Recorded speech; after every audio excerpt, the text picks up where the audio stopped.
everyone, and welcome to the next episode of Exclusive. As always, I'm your host, Nancy, and today I'm joined once again by Pete, our CEO and general guru. Hi, Pete. Hey. And I'm also joined by Allison, our content director. Hi, Allison. Nice to have you with us again Good today. morning, everyone. Nice to see you. All right. Well, we've all asked our clients to send us the topics that they're most interested in discussing with us on our podcast. So this is one that we've had several requests for, especially in recent months. So we're actually going to go a little more legal than we usually do. So today we're going to be talking about things like disclaimers, GDRP, your CCPA, your policies for things like that, cookies, all of that. So if none of those terms mean anything to you, don't worry. We're going to go and explain all of that. But if you do have some inkling about this is what those are and just don't know if it applies to you, this will be the episode for you to listen to. So hopefully this is a good educational experience for all of our audiences, no matter what background you may have. All right. Although I am an attorney, a Florida one, and Nancy's a North Carolina attorney, the information provided here is for educational purposes only. It does not constitute legal advice. No attorney-client relationship is formed by this communication. Given the complexities of the California's regulatory landscape, I strongly recommend consulting with a California licensed attorney specializing in CCPA, CRPA compliance to address your specific legal needs. So with that said, my attorney said to state that before we did this podcast, aka me. So with the disclaimer out of the way, we will get on with the show. We need as much red tape as ourselves as we do for anything else. So let's dive right in. All right, let's talk about cookies. Yay, yummy cookies. All right, everyone at PaperStreet knows I'm a huge crumble cookie fan, but instead we're going to get serious and we're going to talk about digital cookies. All right, Allison, could you break those down for our audience? Yeah, definitely. So starting with cookies, we're talking about like clingy little digital breadcrumbs that follow you around the internet. So from a legal standpoint, cookies, they're really no longer just like a tech thing, right? It's kind of like a household name, if you will. They're like a compliance concern. In California, cookie consent is now tied directly into the CCPA and the CRPA requirements. So that's the California Consumer Privacy Act and the California Privacy Rights Act, respectively. So that means that if your website is collecting data through cookies, which almost every website is, you need to be transparent about it and get the proper consent to the people visiting your website. So I think what surprises a lot of our lawyers is that you probably have cookies on your website, even if you didn't like intentionally put them there. Plugins like Google Analytics, if you embed videos, chat tools, scheduling tools, texting widgets, that often are on the bottom of a lot of law firm websites. Those are all forms of cookies that are on your website. So it actually applies to 3 categories. So if your firm hits any of these, you need to have a cookie policy. So it's not just California firms. That's the big thing. So the first thing is revenue threshold. If you're a large firm and you're making over $26,625,000 a year, which has been adjusted up for inflation in 2026, so a large firm, then the CCPA applies to you. So that's the first thing. So pretty much mid-sized, large law firms will probably hit this threshold and need to have a policy in place. Second is the data volume. So companies that buy, receive, sell, share personal information of more than 50,000 California residents on a yearly basis. That's been adjusted up to 100,000 in 2026. If that's the case and you have over 100,000 visitors, I'll go in more to that in a second. That applies to you. The third thing is a business model. This probably won't apply to most law firms, but if you're actually in the business of selling data, then it applies to you. So that's going after a lot of the data brokers. This really matters because of small law firms. So sharing includes data to third parties, like Meta, Google, as Allison talked about with Google Analytics. Overall, 100,000 gets into about 275 visitors per day in California. So if you check your logs in California, see if you have 275 visitors per day in California. If so, you need a cookie policy. And you need to have code added to your website. If you don't, then you're good. But that's going to apply to a lot of law firms, even small law firms, if they have a presence near California. So if you're in some bordering states, then it may hit you. If you're at a large firm at a large state, even not doing any business in California, it still could hit you as well, because 275 visitors isn't that many, to be honest. So what this actually looks like, right, when you're on your website, let's start with opt-out requests. So if a user wants to opt out, and that process, it needs to be really functional. It needs to be easy to find. It can't be something that's buried 3 clips deep. Regulators, they care less about what you say and actually whether someone can exercise the right to opt out of this thing. And so that ties directly into like the opt-out process itself. So a good test is like, could a non-technical person, like, could your mother figure this out in under a minute? Like, would your dad be able to, quickly say no, like, I don't want to submit my cookies? If the answer like is no, you're probably like creating friction. There's probably a better way that you could do that. Another big one is pre-checked boxes. That's like a relic of the past. You can't assume consent by like default anymore. So, we don't want to do any pre-checked boxes. Privacy policies. Most law firm websites launch with a privacy policy, and those should not be seen as static documents, right? It's something that needs to be updated on a regular basis. Anytime you change anything, major on your website that might apply to cookies or any sort of privacy issue, at a minimum, set yourself a reminder to check in, once a year or every 6 months to check in on the verbiage and update any of the contact information. And then finally, I'd say, cookie like consent behavior matters more than people realize. So like closing a cookie banner isn't neutral anymore. In many cases, it means like it's being treated as opting out, but that's not necessarily the case. Like silence is not consent. If someone doesn't actively say like yes, then you really can't treat that as permission to track. So really, it's just a kind of like the theme across everything is like intent. Yeah, I think that's the biggest change in the law was the cookie consent banner update. Yeah. In the past, as a web developer myself, basically you put up the banners, they pop up, they have a little X, and if someone clicks the X, we treated it as just kind of like you basically had to actively. It depended on the website and the client, but if you click the no button, clearly that's no, don't track me. If you click yes, yeah, you can track me. If you click the X, what do you do with that? These days, now if you click the X or click outside and the pop-up goes away, you have to treat it as a no. And that's the big change. So you'll need to talk to your web developers and make sure that's the rule. If you're using software, they probably already updated it. But make sure that's the rule going forward. Now, we talked a lot about this because it's a California law. So a lot of our listeners would be like, does this apply to me? So the big thing that you have to think about, number one, first and foremost, is the number of visitors rule. So if you are in California, you're a California law firm business, yes, you probably need this. That said, even if you're not in California, if you think there's a possibility that you have around 275 California website visitors per day, and if you do in fact have 275 or more California visitors per day, then this law definitely does impact you. Again, we're not giving you legal advice. You can check with your own attorneys about this. But that being said, it's a fair assumption that, yes, indeed, if you have that many California visitors, you need to be wary of this policy. You need to be aware of this policy. You check your logs. You need to decide on your cookie consent, your cookie pop-ups, and things like that, and make sure that you have a new policy that reflects these changes that are being made to your site. Yeah, it's at the beginning of this year, California really significantly like expanded the scope of the attorney advertising roles. So firms now can be basically sued over misleading or deceptive advertising under section, I'm going to read this off, it's section 6157.2 of the Business and Professions Code. Rolls And right it off is a the big tongue. shift. It's not just really about like bar discipline anymore. It kind of opens the door to, like civil exposure. So your website claims, your landing pages, testimonials, your paid ads, everything needs to be kind of, really looked at through a much stricter lens, based on the new rules that would in effect in January. Yeah, it has covered websites in the past, but landing pages are big now. Google Ads, if you have landing pages on subdomains or anything like that, it's covering those.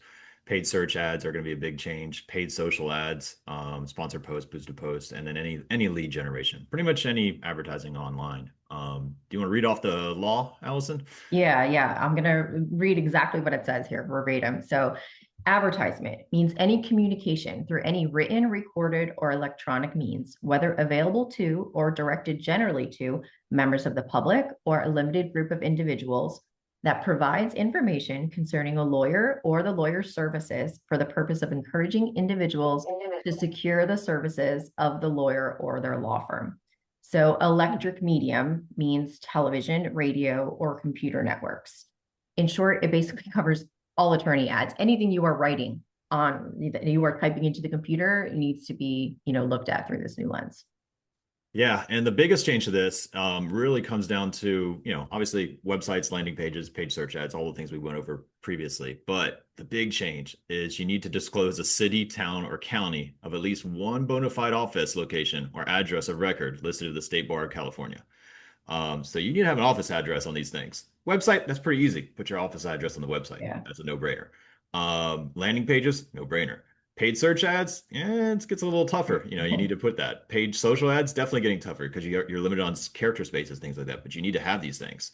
Yeah. So you need to have basically, I'll read this off as well. An advertisement subject to the chapter shall contain the following information conspicuously displayed or intelligible if spoken. So the name of at least one bona fide, one lawyer licensed to practice law in California, the law firm, the certified lawyer referral service responsible for the advertisement, or the joint advertiser responsible for the advertising together of the name of each lawyer or law firm. So again, you need to disclose the city, town, or county of at least one bona fide office, and so that gets tougher. So you need to make sure you're doing that in California. Now, that again, this is only in California, but we have seen California be kind of like the model, and then other states pick up on this. So other states will probably draft legislation of this. I would imagine they would. So this is kind of coming down the pipeline in other states too. Just a quick segue here. When we say bona fide office, a lot of our attorneys are coming to us with virtual offices. What's the standpoint for that? So the standpoint is from the law. Law says it needs to be registered with the state of California. I would check into the code a little bit more though and see. I'm sure they're going to issue your rules on this, but if you're in a virtual office only and that is your only office, you probably need to list it. If you're one firm that has 20 different offices, you're probably going to list your main office. I mean, because you just need to list one office in the state of California. Listing what some of the extra virtual ones, that's going to get you, why list those when you can list the main one? To make it a little more actionable, like if we're talking about, what that like bans kind of then from a content perspective, we're looking at like misleading success stories. So, not cherry picking outcomes that, present like an exceptional result as typical. So, thinking like to your case studies, your testimonials, right? Your results pages. Second is guarantees, and any language that promises results, some sort of certainty or a particular outcome is, definitely squarely off limits.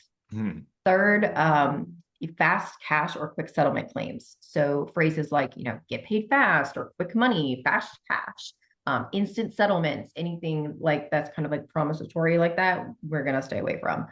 Spokespersons is also a concern. So certain spokespersons are restricted unless they're properly disclosed. So if someone isn't a real client or a real attorney, that needs to be made clear in a disclaimer. And this one kind of surprises a lot of firms, but like paid awards, like the new law prohibits ads that reference awards or recognitions if they're essentially purchased. So if an organization charges a fee, and we know there are a handful of them out there that do that for the award, or if you're, you get the badge just simply because you're a member, it's not necessarily something that you can market as like a meaningful distinction. So it's really just like honesty, right? Anything that sounds too good to be true, we want to stay away from.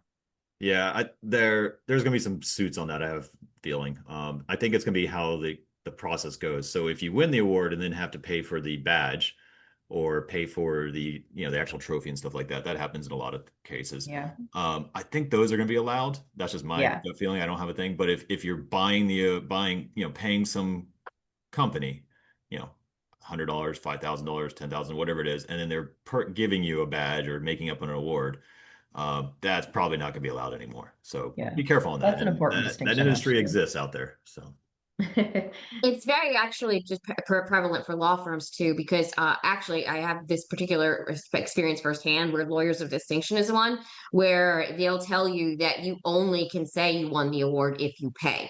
So for example, they do reach out a lot. They sound very exciting because if you receive this award, you get to push it in the New York Times and things like that. So even though it sounds really wonderful, it's actually something that's fully paid for. So like I said, so just if you're in California particularly, if the award is something that's a little sticky, make sure that your staff who's in charge of these awards is not just blindly signing up for them and then posting them on the website. It requires some more careful consideration again of like what Pete said. Are you paying for the badge, which is fine, like you paying for some little trophy that you could put in your office? Or like I said, is it like the lawyers of distinction where you don't get the award unless you pay? So just pay mindful of that. And I know in Florida, you can actually get a cursory opinion, like a summary opinion ahead of time on things. I'm not sure if that's the case in California, but I imagine they can do. You can probably call them and say, like, this is what I'm planning on doing. Is this going to be allowed or not? That seems reasonable. So always ask. We're lawyers. We tell our clients to have all the information. So we're telling you guys, have all the information before you do this stuff. All right. So again, it's getting serious. What does this mean? What does this matter about this new law in California? So it can be quite a big deal if you do violate these laws in California, because there is a $5,000 per violation minimum. Okay, so there's a big penalty. There's going to be attorney's fees if this does come to light. So that's going to be an issue. And what's going to happen is your consumers will have the right to sue the law firm for these violations. So again, there's a lawsuit that could happen, and you only have 72 hours to remove the ads or anything that could be potentially damaging. And the problem with that is it depends on who in your office is getting this information.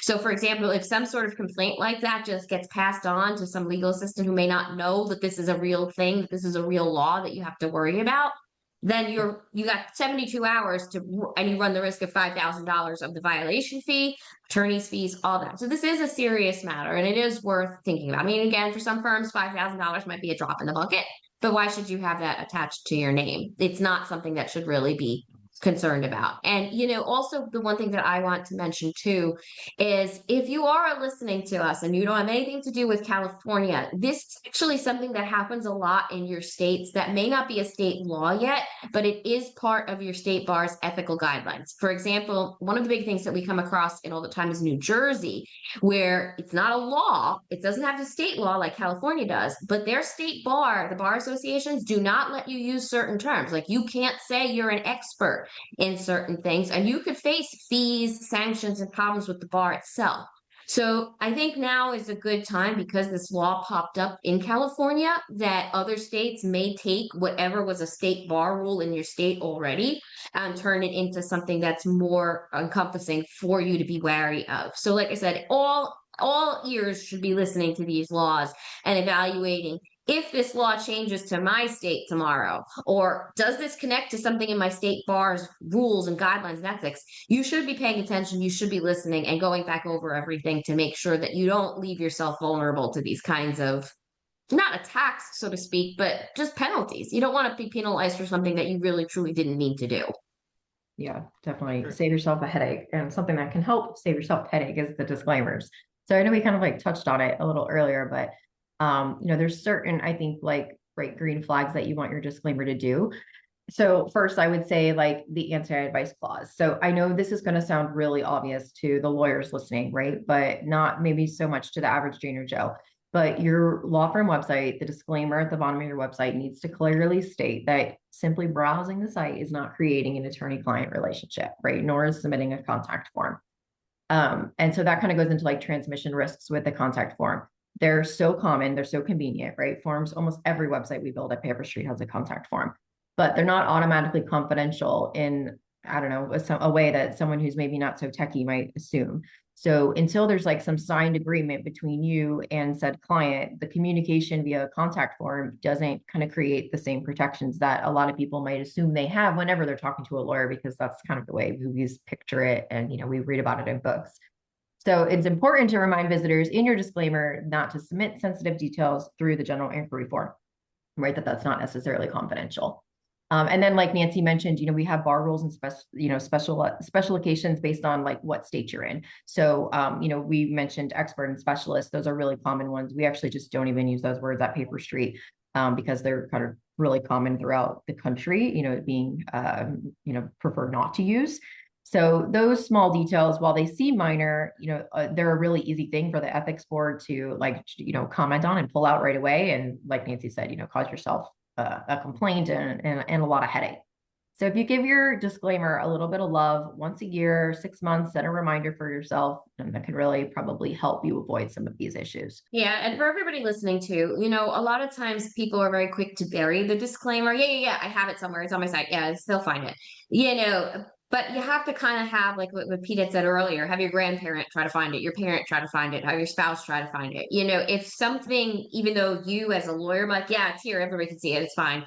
They may not be able to find it. So make sure that it's in a reasonable place that, other people can see, and that it's very prominent and clear there, so that you're not dinged where someone says, well, I have a disclaimer on my site. What happened? Well, it was too hard to see. We couldn't see where it should go, or things like that. So again, make sure that it's there, it's friendly to everyone to understand, it's visible, things like that. And just, as another little tip kind of thing, We are going to be putting on the PaperStreet website, like a sample disclaimer and sample privacy policy template on our website. So check us out at paperstreet.com to get some ideas for how you can formulate your own. Again, this is not legal advice. We're not telling you to do everything completely. You still should check with your own in-house counsel and tech people, but at least we can help you formulate what needs to be said, what it looks like. And we also can, if you contact paperstreet.com, we can also make some suggestions for the cookie plugins that are out there. There are some that we've found that are tried and true that we actually recommend, more so than others.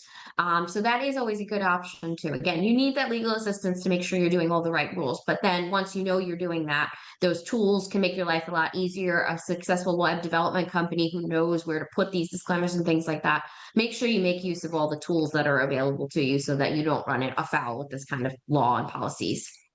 Yeah, there are 2 blog posts. One's already on our website about the CCPA and CRPA that I wrote previously, and then there's a new one coming out about cookies, and a list of like 10 or so vendors that help out with cookie policies that have software that's easier to create than a web developer. So let's talk about security tips real quickly. We have 3 tips basically. Each of us will provide one.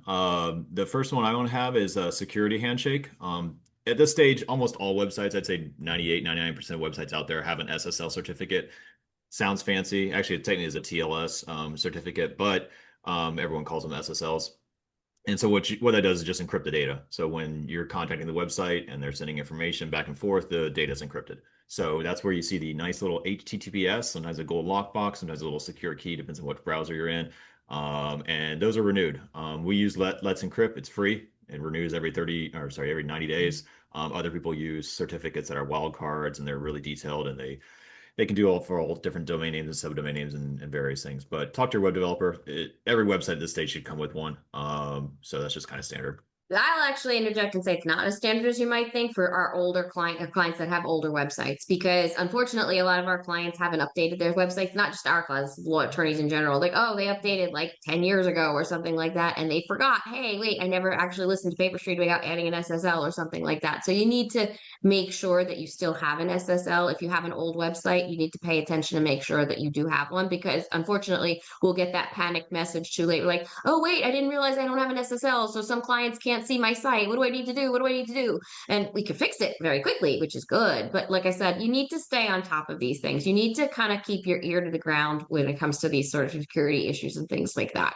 And the same thing is true of ADA compliance, which kind of goes in hand with all this, because we're talking about what leaves our firms and our clients vulnerable to lawsuits, sanctions, penalties, things like that.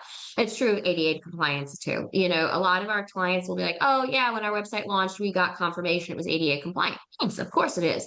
But unfortunately, ADA guidelines change. In 2 years, something major may have changed, or even it might be something minor. So if something like impacting keyword accessibility or keyboard scanning of a website changes, a lot of times that'll be in the news because it's a big technology change. But what people don't realize is maybe it's a contrast issue. Maybe blue and yellow are no longer able to be used for ADA compliance and things like that. So your score does go down over time just because those guidelines are always changing as well. So again, it's always a good idea, like Allison was saying, about checking in about certain things every couple of years. Make sure your ADA compliance guidelines are checked as well. And if you don't know what those are or what you should be doing, make sure, again, that you have a web development team that actually can run those scans for you, give you the information about what you need. Again, it's too important to ignore or just assume that I did it 12 years ago or I did it 7 years ago. It's great. No, you can't make that assumption. Your website likely has a contact form. It might even have like an intake form or maybe a fancy form to download some sort of PDF or, something specific to, your law firm. And an easy security tip is just to consider how long you're holding on to those submissions for, right? So a lot of firms, and even like as a marketing person, right, we love that data.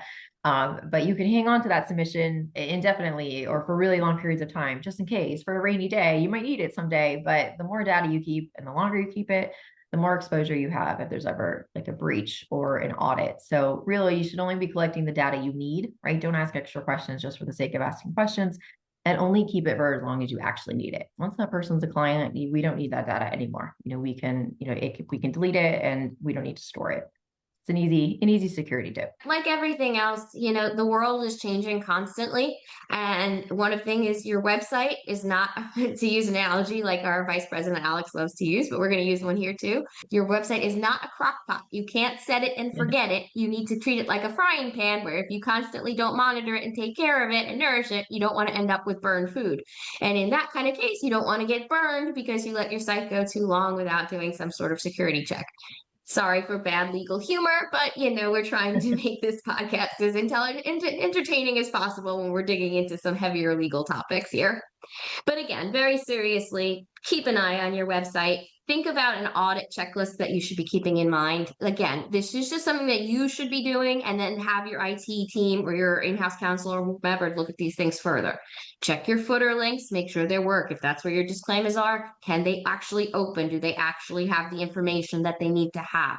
If you're in California, reread those disclaimers. Make sure it has the right addresses and attorneys. Make sure your cookie banner is there. Again, whether or not you do qualify for the California law, maybe it's good to just put these practices in motion now. Again, check that cookie banner. Make sure it's actually getting consent. Things like that. Again, like I said, we do have blogs on these topics where we kind of break it down a little bit more. We have those disclaimer templates that you can review, things like that. Just head on over to paperstreet.com, check out our resources section, and make sure that you can get an idea. And right from there, you can always touch base with us. Or even if you don't have a PaperStreet website, we're happy to help with like ADA compliance audits, things like that. All right, guys. Again, this was a very heavier legal topic than we're used to. Hopefully it didn't feel like you were revisiting a law school classroom. But like I said, this compliance, all this security thing, it doesn't have to be a headache. It's just, we're really telling your clients we're professionals and your data is safe with us. And for an attorney, that's probably the most important information that you could be telling your client, aside from I'm here to help. Allison, Pete, thanks for joining me today. Everyone, thanks for listening. We'll catch you on the next episode of Exclusive. Bye, everybody.